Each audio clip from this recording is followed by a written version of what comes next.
Hello students. Students, this is your biology class and today we will start a new chapter, Animal Kingdom. Okay?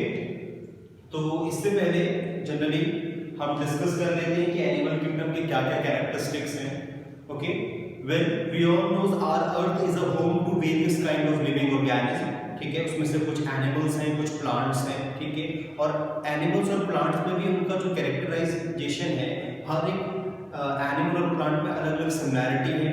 ठीक है, तो इस basis पे ये काफी इंपॉर्टेंट हो जाता है कि हम उनको क्लासिफाई करें. ठीक है, तो in this chapter we will discuss about classification of animals, कि हमने एनिमल्स को कैसे क्लासिफाई किया है. ठीक है, तो basically there is around more than 1 million species of animals. ठीक है, हमारे जो अर्थ पे है वो मोर देन 1 मिलियन स्पीशीज हैं एनिमल्स की. ठीक है, क्या क्या कैरेक्टरिस्टिक्स हैं एनिमल्स की. वेल, एनिमल्स किंगडम में स्पेशली ये कैरेक्टरिस्टिक्स है कि ये इनमें जो ऑर्गेनाइजेशन होता है, बॉडी का ऑर्गेनाइजेशन, वो सेलुलर लेवल का भी हो सकता है, टिश्यू लेवल का भी होगा, ऑर्गन लेवल का भी होगा. Later we will discuss about it. ठीक है, और जो मोड ऑफ न्यूट्रिशन है एनिमल्स में पर्टिकुलरली वो हेटरोट्रॉपिक होता है. हेटरोट्रॉपिक मोड ऑफ न्यूट्रिशन में भी मैंने आपको बताया है प्रीवियस वीडियोस में, जब हमने डिस्कस किया कि उनका जो न्यूट्रिशन है वो होलोजोइक होता है. ठीक है, होलोजोइक का मतलब एनिमल्स एट फर्स्ट फूड को गल्प करते हैं, देन लेटर उसको डाइजेस्ट करते हैं. क्लियर? तो ये न्यूट्रिशन ये शो करते हैं. क्लोरोफिल एब्सेंट है तो ये ऑटोट्रॉप्स नहीं है. इसके बाद एक और कैरेक्टरिस्टिक्स एनिमल का कि ऑन मैच्योरिटी इनकी जो बॉडी में जो ग्रोथ है वो रुक जाती है. ठीक है, तो ये सबसे इंपॉर्टेंट कैरेक्टरिस्टिक्स है एनिमल्स का. लेकिन प्लांट में ऐसा नहीं होता, मैच्योरिटी के बाद भी ग्रोथ जो है वो कंटिन्यूअसली चलती रहती है. लेकिन एनिमल्स में on maturity growth will stop. Okay, so these are some basic characteristics of animals. Now we will discuss about classification of animals. Animals को किस basis पे classify करेंगे? तो first है on the basis of their body organization. Body organization के हिसाब से अगर हम classify करें, then we can classify animals in 4 main categories. The first one is cellular level. Cellular level का मतलब है कि उस animals में generally single cell present है. ठीक है, तो हम बात कर रहे हैं कॉमनली अमीबा की. ठीक है, पैरामीशियम या जितने भी यूनिसेल्युलर ऑर्गेनिज्म हैं जिनमें सिंगल सेल प्रेजेंट है और वही उनके सभी फंक्शंस को रेगुलेट करते हैं. Now the second one is tissue level organisation. When we all knows the similar cell aggregate together and form tissues. Okay, ताकि what is the reason behind tissue formation?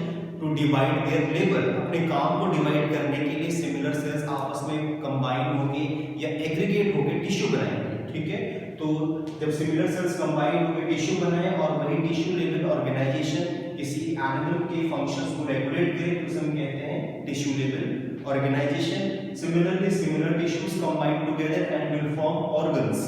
ठीक है, जो हमने सेल वाले chapter में discuss किया है. ठीक है, तो अगर ऑर्गन से किसी भी एनिमल का फंक्शन रेगुलेट हो रहा है तो वो ऑर्गन लेवल ऑर्गेनाइजेशन है. And the last one is similar organ combine together and will form organ system. ठीक है, जिससे एक कंप्लीट ऑर्गेनिज्म फॉर्म होगा. So let's discuss all these things with an example. For example अगर मैं बात करूं नर्व सेल की. ठीक है, नर्व सेल इसको समझते हैं. नर्व सेल को कॉमनली हम न्यूरॉन भी कहते हैं. ठीक है, नर्व सेल सिमिलर जो नर्व सेल है कंबाइन होकर नर्वस टिश्यू को बनाएंगे. Okay, and similar nervous tissue will together combine and will form nerve organs. Nerve organs such as brain and spinal cord. ठीक है, brain and spinal cord are nerve organs. ठीक है, and these brain and spinal cord combine together and will form nervous system. Okay, और nervous system से directly वो एक organism बन जाएगा. ठीक है, तो ये एक बेसिक सा बॉडी ऑर्गेनाइजेशन है कि जिसमें सिमिलर सेल्स कंबाइन होकर टिश्यू बनाती हैं, टिश्यू से फिर ऑर्गन, ऑर्गन से organ system and then at last organism. ठीक है, तो इसी से जो एक लाइफ की कंटिन्यूटी है वो मेंटेन रहती है और जो organism vast majority of organism जो हमारे अर्थ पे है वो सस्टेन हो पाते हैं. ठीक है, तो ये तो पहला क्लासिफिकेशन का मेथड था जिसमें हम बॉडी ऑर्गेनाइजेशन के बेसिस पे एनिमल्स को क्लासिफाई कर रहे थे. Now the second one is symmetry. Symmetry का मतलब क्या है? सिमेट्री का मतलब होता है कि अगर हम किसी भी ऑर्गेनिज्म को किसी भी प्लेन से कट करें और उससे वो 2 हाल्फ में डिवाइड हो जाए. ठीक है, 2 इक्वल हाल्फ में डिवाइड हो और दोनों ही जो हाल्फ हैं वो एक दूसरे के मिरर इमेज हो, तो उस कंडीशन को हम कहते हैं सिमेट्री. ठीक है, फॉर एग्जांपल ये जो मार्कर है अगर मैं इसे कट करूं किसी भी प्लेन से, वर्टिकल भी हो सकता है प्लेन, हॉरिजॉन्टल प्लेन भी हो सकता है, किसी भी प्लेन से कट करूं और अगर हर एक केस में जो दो प्लेन मुझे ऑब्टेन हो वो एक दूसरे की अगर मिरर इमेज हो तो उस कंडीशन को हम कहते हैं सिमेट्री। अगर वो एक दूसरे के मिरर इमेज नहीं है तो उसे हम कहते हैं एसिमेट्री। ठीक है, और जो ऑर्गेनिज्म सिमेट्री शो करते हैं वो सिमेट्रिकल बिहेवियर शो करेंगे और जिनमें नहीं है वो एसिमेट्रिकल है। ठीक है, asymmetrical such as for example coelenterates. ठीक है, सिलिंड्रेट्स में जो ऑर्गेनिज्म होते हैं वो एसिमेट्रिकल होते हैं। Later we will discuss all this things. तो सिमेट्री के बेसिस पे हम दो टाइप में क्लासिफाई करेंगे। फर्स्ट है radial symmetry, second one is bilateral symmetry. तो देखिए रेडियल सिमेट्री क्या है?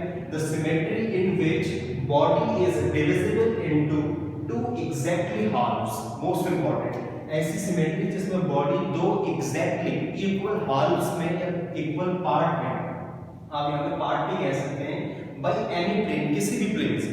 ठीक है, एक ऐसी सिमेट्री जिसमें बॉडी दो इक्वल पार्ट में डिवाइड हो जाए किसी भी प्लेन से, तो उसे हम कहते हैं रेडियल सिमेट्री। ठीक है, इंपॉर्टेंट है। एग्जांपल क्या है इसका? देखिए इकाइनोडर्मेटा जो है, ठीक है, जिसको हम लेटर डिस्कस करेंगे, जो फाइलम है उसमें जो ऑर्गेनिज्म है उन सभी में रेडियल सिमेट्री होगी। ठीक है, सिमिलरली स्टारफिश सभी जानते हैं, आप उसे किसी भी प्लेन से कट करें, आप उसे वर्टिकली कट करें, वर्टिकली मतलब टॉप टू ऐसे, और हॉरिजॉन्टली कट करें, हर एक कंडीशन में जो दो प्लेन ऑब्जर्व होंगे, ऑब्टेन होंगे, वो एक दूसरे के मिरर इमेज होंगे, उसे हम कहते हैं रेडियल सिमेट्री। अब मैंने यहाँ पे एक और एग्जांपल लिया ऑरेंज का। ठीक है, तो देखिए ऑरेंज के एग्जांपल से आपको रेडियल सिमेट्री और इजीली क्लियर हो जाएगी। देखिए फॉर एग्जांपल ये ऑरेंज है एक, ठीक है, मैं इसे अगर वर्टिकली प्लेन से कट करूं तो हर केस में मुझे दो प्लेन मिलेंगे जो दूसरे के मिरर इमेज होंगे। सिमिलरली अगर मैं इसको हॉरिजॉन्टल प्लेन से, ये थोड़ा एल बन गया, ठीक है, मैं सपोज ये ऑरेंज है, इसी को अगर मैं हॉरिजॉन्टल प्लेन से कट करूं तो उस केस में मुझे जो दो मिरर इमेज ऑब्टेन होंगे, दो प्लेन ऑब्टेन होंगे, वो एक दूसरे के मिरर इमेज होंगे। So we can say that orange में, या हम कहें कि वाटरमेलन वगैरह जो भी हैं, ठीक है, उनमें सभी में रेडियल सिमेट्री होती है। अगर उन्हें कट करें तो अगर हमें हर एक केस में जो दो प्लेन ऑब्टेन हो वो एक दूसरे के मिरर इमेज हो तो उस केस को हम कहते हैं रेडियल सिमेट्री। ठीक है, okay, now hope you all have understood. ठीक है, अब हम बात करते हैं बाइलेटरल सिमेट्री की, जो दूसरा इंपॉर्टेंट पार्ट है। बाइलेटरल सिमेट्री का मतलब है when the body is divisible into two equal halves या plane only in one plane. ठीक है, only one plane, that is mid sagittal plane. देखिए मिड सेजिटियल प्लेन क्या होता है? अब देखिए बाइलेटरल और रेडियल में क्या डिफरेंस है? बाइलेटरल रेडियल में किसी भी प्लेन से आप कट करो तो दो हाल्व मिलेंगे जो एक दूसरे के मिरर इमेज होंगे। But while in case of bilateral symmetry आप उसे सिर्फ एक ही प्लेन से कट कर सकते हैं, इसे हम कहते हैं मिड सेजिटियल प्लेन। तो उससे अगर जो आपको ऑब्टेन होंगे दो हाल्व्स वो एक दूसरे के मिरर इमेज होंगे, बाकी किसी भी प्लेन से आप उन्हें कट करेंगे तो वो एक दूसरे के मिरर इमेज नहीं होंगे।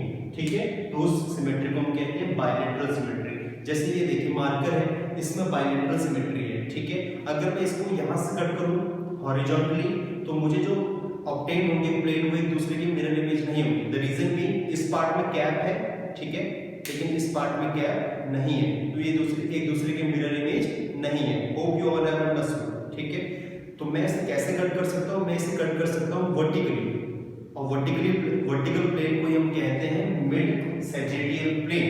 ठीक है, लेट्स फॉर एग्जांपल मेरी बॉडी है, ठीक है, अगर मैं इसे कट करूँ यहाँ से, ठीक है, तो यहाँ पे देखिए आर्म्स अलग हो गए और लेग्स अलग हो गए। ठीक है, तो उस केस में ये एक दूसरे के मिरर इमेज नहीं है। लेकिन सिमिलरली अगर एक मिड सेजिटियल, बिल्कुल मिड से अगर ऐसे कट किया जाए तो जो दो हाल्व क्रिएट होंगे वो एक दूसरे के मिरर इमेज होंगे, तो उसी सिमेट्री को हम कहते हैं बाइलेटरल सिमेट्री। ठीक है, तो देखिए कौन कौन से एग्जांपल है, एनिलेडा है, ऑर्थोपोडा है और वर्टिब्रेट्स हैं। वर्टिब्रेट्स को लेटर हम डिस्कस करेंगे, जिनमें बैकबोन होती है, ठीक है, और सॉलिड बैकबोन प्रेजेंट होती है। एनिलेडा में जैसे आपके ऑर्थोपॉम है, लीच है, ठीक है, ऑर्थोपोडा में जितने भी आपके इंसेक्ट्स हैं, ठीक है, वो सभी ऑर्थोपोडा में हैं। तो इन सभी में जो बाइलेटरल सिमेट्री होती है ये सिर्फ एक ही प्लेन से डिविजिबल होती है। तो ये था सिमेट्री और body organization. Hope you all have understood. Now we will discuss about embryonic layers.